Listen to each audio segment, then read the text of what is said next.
that highs will be closer to 100 as we get into the third week of July, especially the weekend of the 19th and 20th. And that means the feels like is going to soar up to about 104 to 105. So as far as rainfall goes, guys, just to kind of wrap this up, and it's good news, most of this rain that is occurring is going to be to our south and east where we can take it. But to the north and west, we should be dry for the time being. All right. Bill, thank you for that update. Well, of course, political leaders across Texas and the nation have been in and out of Kerrville, as you know, providing all sorts of resources and support, especially, over the last few days after all that massive flooding. And of course, right now, their priority is looking ahead and how to prevent this from happening again, as we just heard. But KENS 5's Earl Stoudemire explains further. I spoke one-on-one with Senator Ted Cruz and State Representative Wes Verdell, and they both say their first step is to help the Hill Country rebuild and recover. Their next step is looking at what could be done better. Ted Cruz brought up the idea on how we can improve emergency response times and what can be most effective to accomplish this. I asked him about the possibility of a siren system along the Guadalupe River, and he says it could be a possibility, but wants to review the entire situation before making a move with federal support. What do you think, in your opinion, can be done better moving forward for here in Kerr County and Central Texas and the Hill Country that you're thinking about? Well, listen, as I said, that's going to entail looking to what exactly transpired and taking time based on the actual evidence of what happened to say what would be more effective. I'm confident that conversation will play out in the weeks and months ahead. On the state side, Lieutenant Governor Dan Patrick says the state should cover the cost for sirens to be installed along the Guadalupe if Kerr County can afford it. State Representative Wes Verdell, representing the Hill Country, says he's going to continue to push for state funding at the Capitol and wants to improve self-service in the Hill Country. House Bill 13 was a recent bill Verdell voted against that would have created a new government council to make an emergency response plan. House Bill 13, had no transparency for how government money could have been allocated, and it was actually more of over a 10-year period. I think it would have been a very ineffective bill, and it didn't have transparency that the people of Texas deserve to have with any government agency. So would you be open if there was transparency on how it was spent to kind of improve that? And then, well, I'll just leave it at that. Yeah, I would be open to discussing it more. Governor Abbott released a statement Sunday saying potential solutions to warn anyone along the Guadalupe will be discussed in a special session on July 21st. In Kerrville, Earl Stoudemire, KENS 5. And as we heard from the governor, he spoke with the president this morning, and President Trump is planning to visit Texas on Friday. And details about that visit have not been released. But before the visit, the White House is coming to the defense of the National Weather Service. Press Secretary Caroline Leavitt said the weather agency was fully staffed and issued, quote, timely and precise warnings ahead of the storm. And the National Weather Service office in New Braunfels, which delivers forecasts for Austin, San Antonio, and the surrounding areas, had extra staff on duty during the storms, despite claims of the contrary. So to any person who has deliberately lied about these facts surrounding this catastrophic event, you should be deeply ashamed. Now, her comments came as Democrats, including Senator Chuck Schumer, question whether staffing shortages at the forecast office may have limited the emergency response. Schumer is now calling for a federal investigation. Now, one of the things we have heard repeatedly over the last few days, many questions being asked about whether there were sufficient warnings ahead of the deadly flooding. A lot of questions being asked. So KENS 5 meteorologist Paul Mireles broke down a timeline of alerts and warnings from the National Weather Service.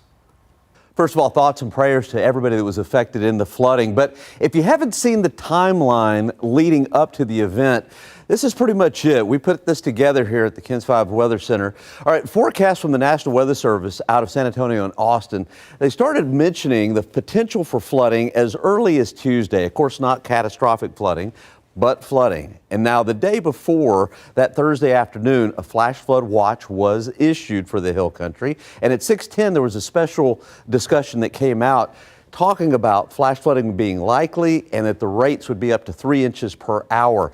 And also numerous weather meteorologists were putting out posts on Facebook that there was a potential for flooding in the hill country for that night.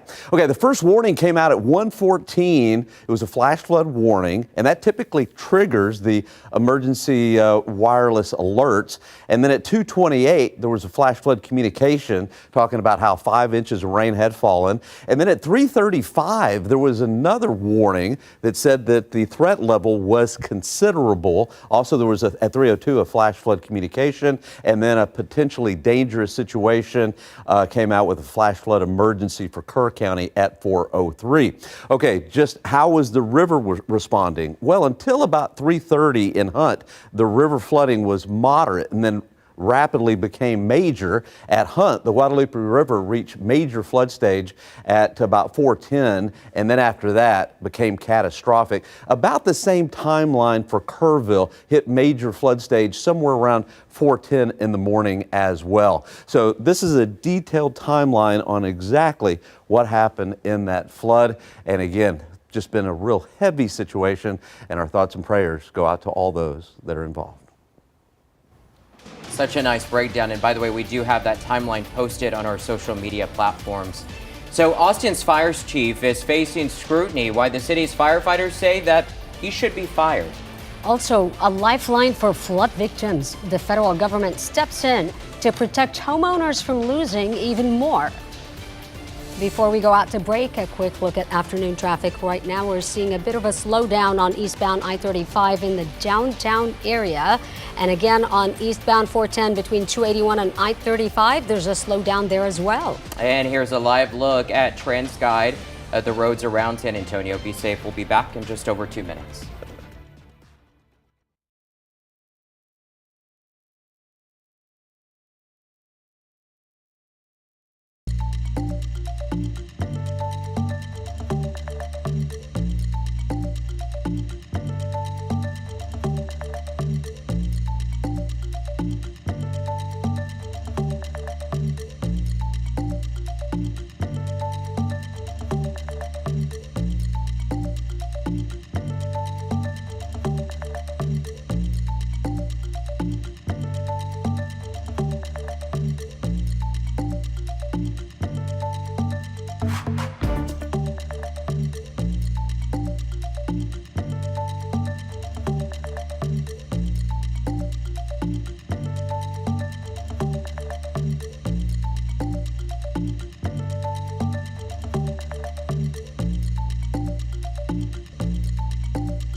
And developing now here, Austin's fire chief under fire as the union that represents the city's firefighters calls for his removal today. Yeah, the Austin Firefighters Association is accusing Chief Joel Baker of waiting too long to send help to Kerrville. In a scathing social media post, The union claimed his decision may have cost lives. The union called his decision a misguided attempt to save money. Now, Chief Baker responded in a press release saying that his team did deploy rescue swimmers and search crews, but also went on to write that Austin also needed to stay prepared for possible flooding at home. The union is now calling for a no confidence vote on the chief. And as homeowners dig out from the flooding, the U.S. Department of Housing and Urban Development announced a 90-day foreclosure moratorium in the disaster zone in the Kerr County area. More than 900 single-family homes are covered. HUD is also teaming up with mortgage servicers to assess the damage and offer other options and resources. Borrowers impacted are being urged to call for help and not wait to start the process. HUD Secretary Scott Turner released a statement writing, quote, "Our hearts break. HUD will continue to provide resources and support as we pray for the Texas Hill Country community," end quote. No coffee, no customers, but inside one small town cafe, something much stronger is brewing. We'll tell you about the business turning compassion into action. And a full circle moment in Hunt. Storm survivors from one town are now serving hope to flood victims.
And welcome back as we continue now to start seeing and look at a lot of stories of hope and survival and help. Lake Hills Cafe shut its doors to customers, but opened them for a completely different purpose. KENS 5's Roxy Venrud met with the owner of the Out of the Way Cafe, who is stepping in to support all of the communities affected by the flooding.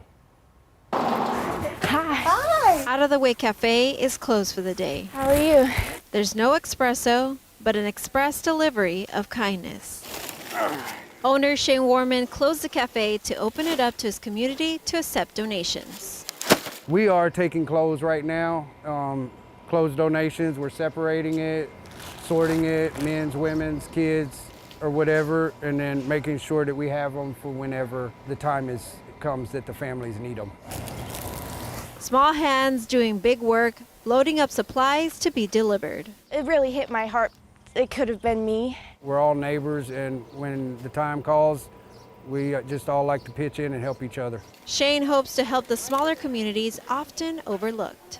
Comfort, Centerpoint, any of those places that need help, they're more than welcome to reach out to us and we will make sure that they get what they need. Our lives may go on, but other people's lives are changed like forever. There's no noise from the coffee machines, but the message is loud and clear. No one in need will be left behind. The cafe doors remain open for donations, and they said they'll keep going as long as they're needed. In Lake Hills, I'm Roxy Van Ruden, KENS 5. That is what it's about, and more help in the Hill Country, because in the wreckage left behind the flood, something unexpected showed up in Hunt. Help from those who never forgot. Barbecue pits were rolled in from Rockport. The Hunt store owner once helped raise money for them after Hurricane Harvey. The Hunt store was destroyed, as we just saw, by the deadly floods only just a few days ago, now saying Hunt strong. The volunteers from Rockport are now smoking brisket and feeding families. I mean, it looks like everybody's in pretty good spirits. Huh? Yeah, we're definitely getting more encouraged with just being together. And these volunteers are serving 3 meals a day, no questions asked. They say they'll keep cooking for as long as it takes. Just being together is what everyone needs right now. And people have been asking, how can I help? What can I do? So we're seeing all sorts of help come in so many different ways. And I know a lot of law enforcement and officials up in Kerrville are asking that no one just, rush up there, because one of the things we have to keep in mind, this will continue for several weeks. Oh, yes. And I think we're going to have to relieve some of the people that are up there now. And so volunteers who really want to get up there now, again, stay in contact, but look at opportunities next week and the week after, because I think this is going to last the rest of summer. So a long time. One of the things I do want to mention, cleaning supplies. Those are really needed. It's one of the things that they're going to need for a long time. Socks. Cleaning supplies. I'm hearing a lot of boots and socks are what are needed too. So, yeah. And we're going to hear that exactly. The needs are going to change, and so we just got to, again, keep you updated at KENS5.com. We will have that full list of the needs and the agencies in which to reach out on our website. All right, let's talk about some of the rain. The good news is, as you saw the news conference, Governor Abbott was under sunshine. It is going to be dry in Kerr County. That is such a blessing. Take a look, though. You can see the rain over my shoulder. We had 4 images here, live look around town. In the upper right was Elmendorf, and that was just completely rained in about a half hour ago. And now you can see it's really cleared out, and you can even see some blue sky as we look from our Elmendorf broadcast tower into San Antonio, right over Calaveras Lake. Look at the Morgan's Wonderland camera.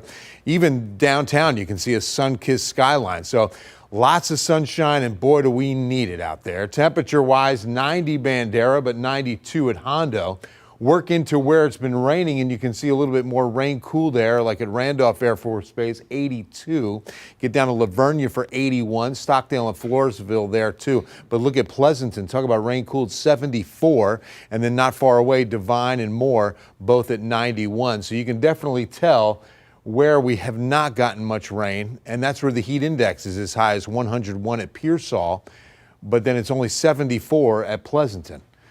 98 is what it feels like Del Rio Eagle Pass when you step outside. It feels like 103, so there's still plenty of humidity out there. All right, so these are little outflows. You can actually pick one up right there, that little green line, and it was really coming in off the Gulf of Mexico. I'll show you a disturbance in a moment. But these storms really had trouble getting into Bexar County. Notice that we had a real healthy thunderstorm that was into Bexar County, and that's what I was talking about earlier. They just kind of washed out our Elmendorf tower cam camera. And this is Calaveras Lake right here on the map. And that was really heavy rain about an hour ago. That's dissipated and is really focused on Floresville, and that's beginning to come to an end there. Notice some new showers are coming down near Somerset and Lacoste, and then also near Devine and Highway 173. Healthy downpours for sure, because again, these are all tropical, so they're putting down about 1.5 inches to 2 inches per hour, the healthiest of which is down in Carn City. Here's the disturbance, western Gulf of Mexico, and you can see that little swirl right in here. This is an area of low pressure. It's like looking at an x-ray. Whenever you look at water vapor imagery, you can really pick out where the disturbances are. And this one moving right across the northern Gulf, it will not intensify, become a tropical storm or anything like that, but it will definitely bring in some more moisture on Wednesday. So here's the Wednesday outlook at 4 p.m. We've got widely scattered downpours, some of which will find the city. So only going about a 20 or 30% chance at most for San Antonio in the area. It'll die down again tomorrow evening. And then for Thursday morning, we're going to be dry. In fact, by Thursday, we're looking at more Saharan dust So that's why we're going to have a weather impact alert for Thursday. Now, one thing that we're watching for an increase on is precipitable water. We were just loaded with a lot of rain potential. That's what this really is. But look what returns. We get a dryness on Thursday, Friday, part of Saturday, but then as we get into Sunday, another good pool of precipitable water is in. So that's why rain chances will be definitely in the forecast on the 14-day outlook. Let's take a look. Tomorrow, rain chance 20 to 30%, 93. Going to drop rain chances on Thursday, bringing in a 10% chance on Friday and Saturday. And that, again, means there's a 90% chance you don't need the umbrella. We're going to warm up into the 94-degree range, about average for this time of year. We'll increase it Sunday, Monday, could even take it into Tuesday, but right now we'll drop that rain chance. But 20 to 30% at the beginning of next week, 13th and 14th of July. And then as we head into these mid-days of the mid-month, notice that we've got upper 90s waiting for us, and that's going to mean the heat index value is going to soar over 100, 104 to 105. So remember Project Cool. It'll be crucial because a lot of people are going to need fans at this point. So we need fans now so that we can distribute them when the heat hits. And that's when you just bring a brand new box fan to any San Antonio fire station. Project Cool going all summer long because we've got these kind of upper 90s in the forecast. But here's the good news. Again, only isolated to scattered rain, and most of this rain, guys, will stay away from the hill country. It'll be south and southeast of the city. We'll be right back.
As we've seen, so much help is needed, and we're making it easy to make a monetary donation to support the recovery efforts. So if you've got your phone next to you, all you have to do is just scan this QR code you see right now on your screen, and you can donate to our Tegna, Texas Flood Relief Fund. And of course, your dollars go directly to flood victims who need the help now. Again, thank you so much for your generosity. $77,000 has already been raised, and we're talking about in less than 24 hours since we started this flood relief fund. That is incredible. So many Texans hearts. loving Texans. Texans loving Texans. Everything is big in Texas, including Texas hearts. Generosity. Yes, it is. Amen. Amen. We'll see you soon. You'll be back in just a few minutes. Just a few minutes.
From San Antonio's own KENS 5, this is the news at 5.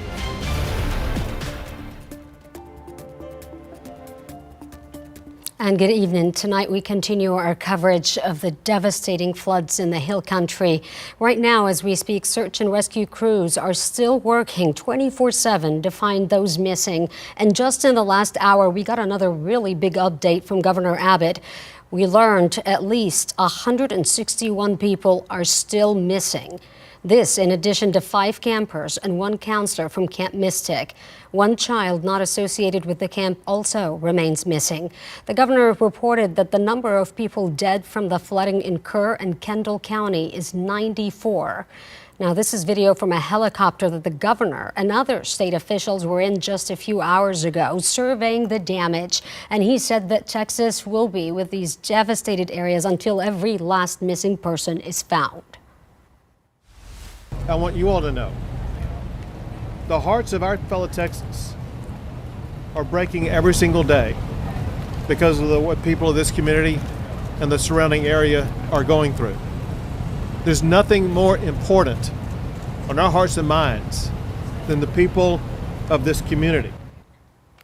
Now, they also said if you know of someone who is missing, call the number on the screen that is 830-258-1111, and this will help first responders keep track of who is missing and to continue looking for that person. We're also getting a really sad update tonight as well. We're now learning an Odessa police officer who went missing during Friday's floods has been recovered. His body has been located and identified. The Odessa Police Department now making that announcement that Officer Bailey Martin has been found in Travis County. And right now, an official is working to bring Officer Martin's body home back to Odessa. Also now we're learning Texas singer Pat Green announced his family suffered a deeply personal loss. In an Instagram post, his wife revealed Pat's brother, sister-in-law, and 2 of his brother's children were swept away in that flood. Green thanked Texans for their love, prayers, and compassion while asking for privacy and space while they mourn and process what comes next for their family. Now, last night, former campers, families, and friends gathered at a Houston church to honor the lives lost and to pray for those who are still missing from Camp Mystic. We're blue, so blue, oh counselors, we love you. Women of all ages stood in a circle outside and sang songs from camp as they held each other. Some of the youngest children just returned from camp in the past few weeks. Others recalled the time they had spent there in childhood. Camp Mystic is, our happy place. It was our safe place that we went to every summer where we got to be girls. The service ended in prayer for those who were rescued, those still missing, and the families left waiting for answers. And in Ingram, a woman who has lived on the Guadalupe River for 40 years says she's never seen anything like what happened on July 4th. She has lived through the flood of 1978 and 1987, and her home was never touched by the Guadalupe River until this past Friday. Tonight, KENS 5's Meredith Haas walked through her home to witness the devastation and hear her story of what it means to experience something so unprecedented. The Guadalupe River was a quiet neighbor to Colleen Lucas for 40 years. Yeah. This is just, it's crazy. A backdrop to many memories. It never bothered her home or her family. 78 was bad. 87 wasn't as bad. This one is worse than 78 was. On July 4th, that neighbor forced its way in, feet of water robbing her of the history she'd built over decades. I grabbed a hold of the door, I opened it, grabbed a hold of it, put one foot out, and the water was up to here. Lucas had already gone to work down the road that morning. When the rain set in, she rushed home. Her husband was asleep in their room. She had to warn him. She had to get help. In my mind, I'm thinking, I'm little, I can't get to him. I got to get back to the fire station. Her husband was saved and no one in this home died, but too emotional to walk us through. Lucas's son showed us what's left. So this is the water line here on the front door. So my stepdad was in here sleeping in the bed. He woke up to the fire department doing their job, getting them out of here, trying to do their job. Their belongings scattered with the debris from outside all over their room. We're trying to go through here, do the best we can, get clothing, antiques out of here. That was grandma and grandpa's, his mom's, his dad's. Don't even know where to begin. It's just, don't even know where to start, where to begin. It's devastating. Lucas will have to rebuild, and she can do so knowing her family is intact. That's why I'm saying I'm blessed. Lucas has no insurance, so she's limited on ways to rebuild. That's why she needs your help. We've provided a GoFundMe link on our website at kens5.com where you can donate and help her whole family rebuild 40 years of history. Reporting in Ingram, Meredith Haas, KENS 5. Meredith, thank you. Meanwhile, teams in Kerr County are now going door to door to check on those residents who had evacuated and are just returning back to their homes to begin the recovery process. Crews are having to check in person with parts of the county because many people are still without power. According to the Kerrville Public Utility Board, or KPUB, they're actively working on neighborhoods in the Kelly Creek and La Junta areas today. KPUB officials did say that power was restored to 3 of the largest outage areas in West Kerr County last night, and they're asking if you're still without power to contact the KPUB customer service team right away.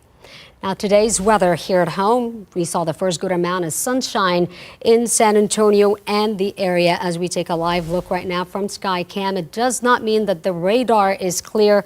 Chief Bill Taylor is tracking thunderstorms, in fact, right now, right, Bill? Yeah, off to the east and southeast, Sarah. So the best news is no rain in Kirk County, no rain close to the Texas Hill Country.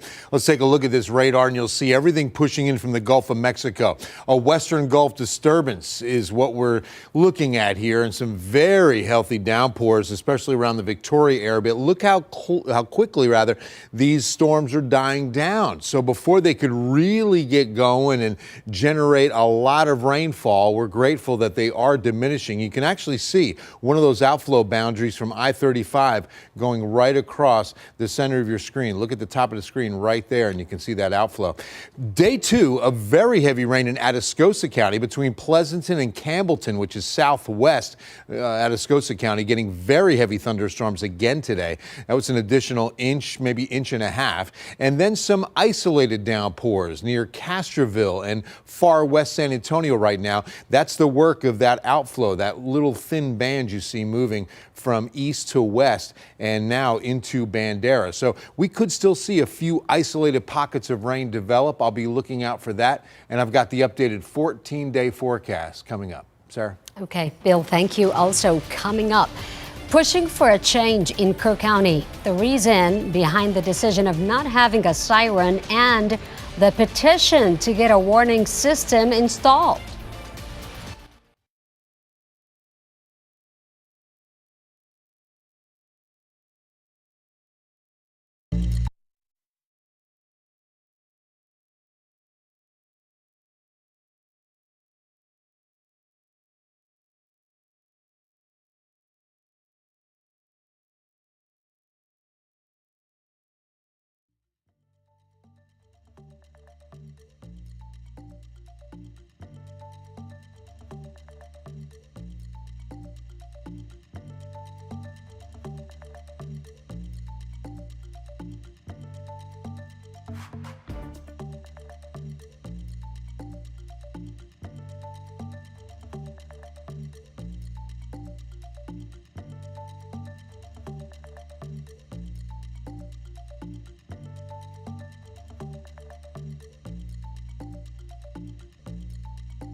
While many Texas counties have outdoor sirens used for severe weather alerts, including floods, Kirk County does not. And tonight it's raising questions as to why. Brian New explores the backstory and the growing grassroots push to change that.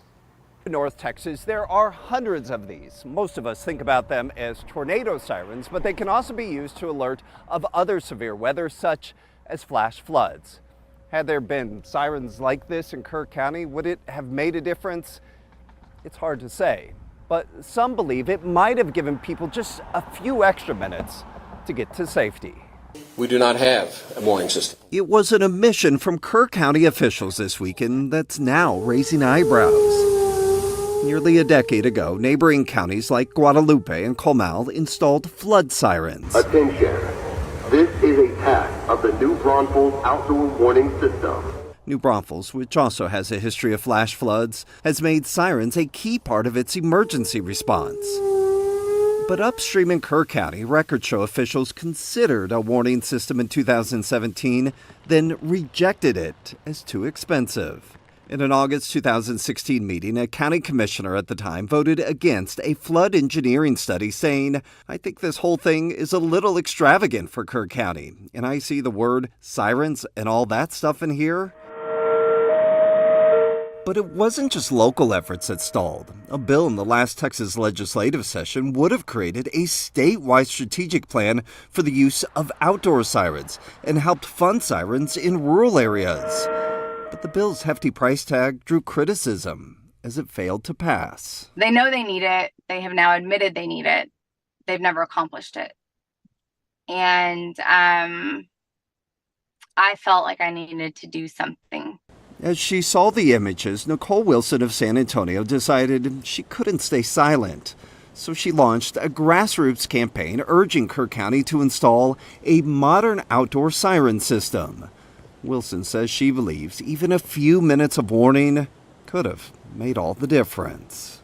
In my heart and in my head, and having done risk management in the Army, I fundamentally believe, based through every scenario I've been through, that 5 minutes makes a difference. Wilson is hoping to get enough signatures on her petition to then take it to Governor Greg Abbott.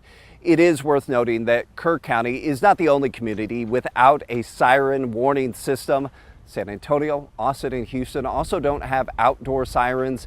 Instead, those communities have focused on digital alerts, such as ones that you would get on your phone.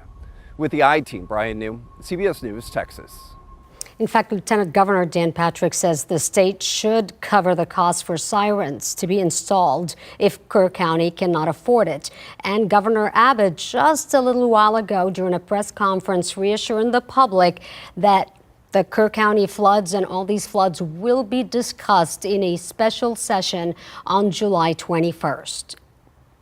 Meanwhile, he did say he spoke to President Trump as well, and the president will be visiting the disaster area on Friday. The president spoke about that visit during a cabinet meeting this morning. I'll be going down on Friday with First Lady, who will be taking a trip, and we don't want to get in anyone's way because that's what happens. The president goes and everyone's around focused on. I don't want anyone to focus on us. And during that same meeting, the president went on to praise the first responders for their work. Coming up still, volunteers are stepping up to help first responders. The massive effort to rebuild a fire station hit by several feet of water in just one night.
In Center Point, the fire station is full to capacity of trained first responders, and more civilian volunteers are showing up, so they've created an overflow site. Sue Kalberg takes us there.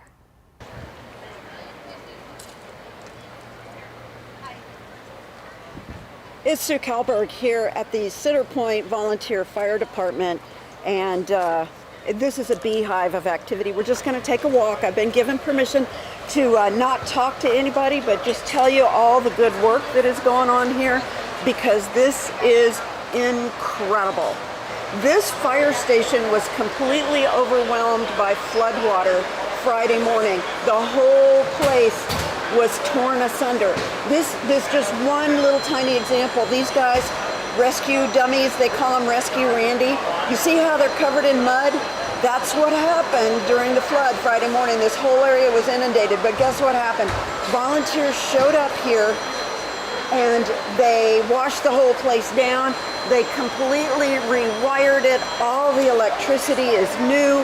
All of the lighting is new. Everything is new.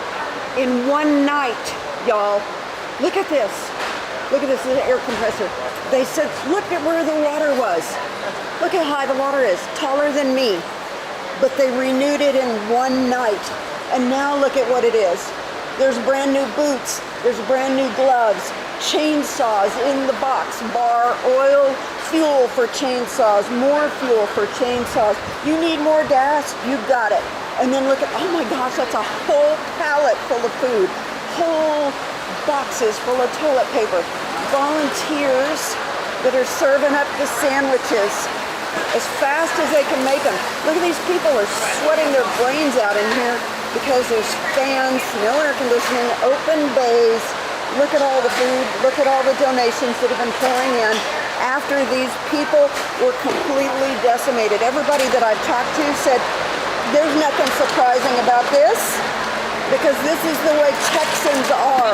This is the way Texans respond, and this is the way people are proud of each other, right? Right. Yes, ma'am. That is it. Look at this. You know what? These people come in here, they grab some food, and as fast as they can wolf it down, mostly they're on the way back out of the building. And you know what? It's going to go on like this as long as it needs to. Look at all that. This, y'all, is the bounty of Texans in Center Point, where they lost their own fire station while they were out saving lives. Sue Kalberg, KENS 5. Never a shortage of people wanting to help. And if you are thinking of helping, just want to remind you about our program here, KENS Cares. We're asking for your support in recovery efforts. You can scan this QR code and donate to our TechNet Texas Flood Relief Fund. Of course, your dollars will go directly to flood victims. And again, thank you so much for your generosity already. We, along with our sister stations across the state, have raised $77,000 already, just in less than 24 hours. So imagine what this fund is going to raise, in the next few weeks as we continue. But all of it is going to be used because it's going to be a long road to recovery, Bill. Texans helping Texans. I really started thinking about this last night, Sarah. This could be the rest of summer. Oh, and when people are talking about, I've got neighbors and friends who have said, how can I help? How can we get up there? And a lot of folks up there are saying, hold on, just, for the time being, we still have a lot of search and recovery going on, and it's not a big town. So you add all this extra traffic and it can really impede things. So remember that this could be like shift work, because I think it's going to last several weeks. We're going to need to relieve some of the people that are volunteering up there right now. Let's get to the big board and talk a little bit about some of the effects of the rainfall. And first and foremost, the Edwards Aquifer, the primary source of water in this area, up again to 638.2 now, 24-hour change, only 0.5. But when you look back to when it was bottoming out at the end of May, this is May 22nd to today, it's up more than 15 feet. Very encouraging to see that. Molds moved in the right direction, had this number over 6,000 yesterday, and was very heavy, now down to a moderate read in the 600s. A live look over Calaveras Lake about an hour ago, could not even see the lake. It was a blinding rain that was falling, a real heavy tropical downpour right on top of Elmendorf, which is where our broadcast tower is located, and that's where this camera is looking into the CPS power plant. 86, but it feels like 91 with the southeast wind keeping the dew point high, keeping the tropical atmosphere juiced up. And when we hit daytime heating now, we're getting some healthy downpours. Boy, especially over Calaveras Lake. That's that storm an hour ago. Didn't last very long, but it moved in and then retreated and collapsed over Wilson County. And then notice out to the west of downtown. It's near Hondo and Castroville. We're getting some heavy rainfall along Highway 90. No lightning showing up on the lightning tracker, but definitely healthy tropical downpour, probably 1.5 to 2 inches per hour. It's a little more isolated near Pearsall and heading up into Medina County. And again, this is all pushing in from the Gulf of Mexico. We've got a good wave of rainfall. This is an area of low pressure that's in the western Gulf, and it's moving. You can see that little counterclockwise swirl right there off the coast of Louisiana, pushing off to the west, and it still has some more moisture. I mean, it's the Gulf, so you definitely have an abundance. And so that's why we're expecting more rain to develop on Wednesday. The difference with these, diurnally driven. So a lot of times once we lose daytime heating, we lose this rain. So it lasts up until about 7, maybe 8 p.m. at the latest, and then it dies down for the evening and only crops right back up in the afternoon. So we're looking at Wednesday's future radar picture, and it's, again, pretty widely scattered, mainly south and southeast of San Antonio. This is the 4 p.m. picture. And again, it rains itself out before the evening hours arrive. But as we head into Thursday, we should be staying a little bit more dry. See, this is the deal. This time of year, high pressure comes in, an upper level ridge of high pressure. Some days it's weak, some days it's strong. On the strong days, like Thursday, Friday, we're not going to see any rainfall. And on the weaker days, some of those sea breeze showers will be moving in, because watch this. We're going to dry out the precipitable water. The amount of rain that could come out of this atmosphere is what we're looking at. But look how it builds up once again as we head into next week. So this is why rain chances will be going up once we get into Sunday especially, but I'm going to start them as early as maybe Friday at about a 10% chance. So now the 14-day forecast, where tomorrow, Wednesday, about a 20 or 30% chance of mainly isolated action south and southeast of the city, 93. And then a weather impact alert for Thursday, not for rain, Saharan dust returns. We dropped Friday from this because the forecast is looking like Thursday is going to be the day where we're getting the most haze and the most dust in the air. And that can labor breathing, especially if you suffer with allergies or have asthma or COPD. All right, over the weekend, 10 to 20% chance of seeing that rain. You saw the abundance of that precipitable water building, especially Sunday, Monday as we begin next week. So that rain chance of 20% for the 13th and 14th could certainly go up. And then those could be the last rain chances once we get to Tuesday and Wednesday for a while, and highs near 100 next week. We'll be right back.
A San Antonio barbecue restaurant helping Kerrville flood victims. As a matter of fact, Barbecue Republic is now asking people to drop off non-perishable food items, cleaning supplies, personal hygiene products, and gift cards. They're going to be accepting donations until 8 o'clock tonight, so you still have a few hours to make it out there until 8 tonight. Barbecue Republic is located on 807 Southeast Military Drive. They're going to be dropping off supplies tomorrow morning to the area impacted by the floods. Yeah, and if you would like to help those impacted by Friday's floods, you can head over to our website, KENS5.com. There's a compiled list of local nonprofits, state, even national organizations, all looking for supplies, donations, even some volunteers. And this is an updated list, so check back at KENS5.com for ways you can help. Every day we're getting new names. Absolutely. Yes. Thank you for all your help.